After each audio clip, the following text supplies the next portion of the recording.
y a un enjeu à tous les matchs, hein. Il y avait un enjeu la semaine dernière, il y en a un autre ce week-end. Il faut que derrière cette série de 3 matchs, de 3 matchs nuls, on soit capable de retrouver le chemin de la victoire. C'est une équipe qui est sans doute celle qui, avec Reims, fait le plus peur dans ce championnat. Est-ce que c'est ce que vous pensez? Bah, dans le jeu, c'est une très belle équipe.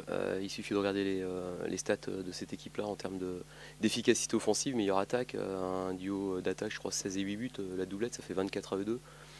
Voilà, ça reste une très belle équipe qui est dans la continuité de ce qu'elle fait depuis 2 saisons, parce que déjà l'année dernière, c'était déjà une grosse équipe qui s'est mêlée à la bagarre, et puis l'année d'avant, ils avaient fait quelque chose de remarquable aussi dans le championnat avec un coach, Bernard Blacard, qui depuis qu'il a pris l'équipe a des stats incroyables. Donc oui, c'est une belle équipe. Après, on sait que c'est aussi une équipe, et ça en fait une équipe de haut tableau qui est redoutable sur coup de pied arrêté. Et je crois qu'ils ont mis 19 buts sur coup de pied arrêté.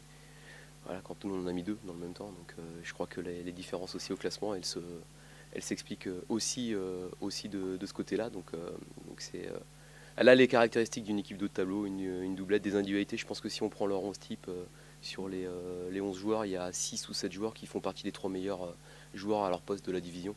Donc voilà.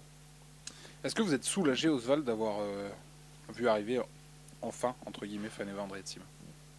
Non, soulagé, je suis content. Je suis content qu'il nous ait rejoint, qu'il ait pu nous rejoindre, non pas à la toute fin de semaine, mais plutôt au milieu, même si je pense pour préparer un match correctement, c'est mieux de faire une semaine entière, mais il a commencé à s'entraîner avec nous mardi après-midi.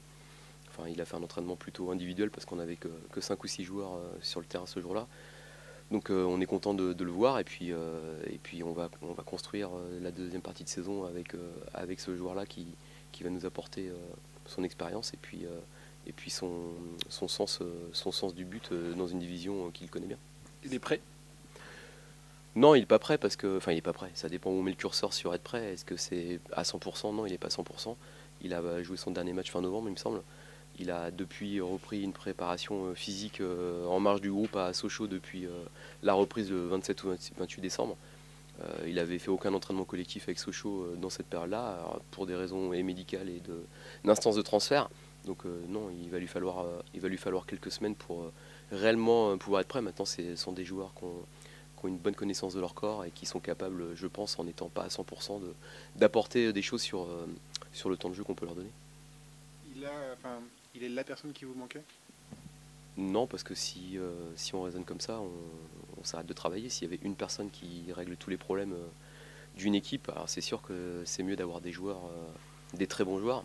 C'est plus facile. Il y a des entraîneurs qui travaillent super bien, mais si à un moment donné tu n'as pas la qualité ou le talent, tu transformeras pas des joueurs de niveau inférieur en joueurs de Ligue 2 ou des joueurs de Ligue 2 en joueurs de Ligue 1. Il y a des choses qui doivent faire partie du bagage d'un joueur professionnel. Après, lui, il a ses qualités qui vont venir se rajouter à des joueurs qui en ont d'autres. On a fait une première partie de saison avec des garçons ça nous a permis quand même de prendre 34 points, donc c'est qu'on n'est pas nul, mais de rajouter un peu de concurrence et un peu d'émulation et l'expérience, ça peut être une bonne chose.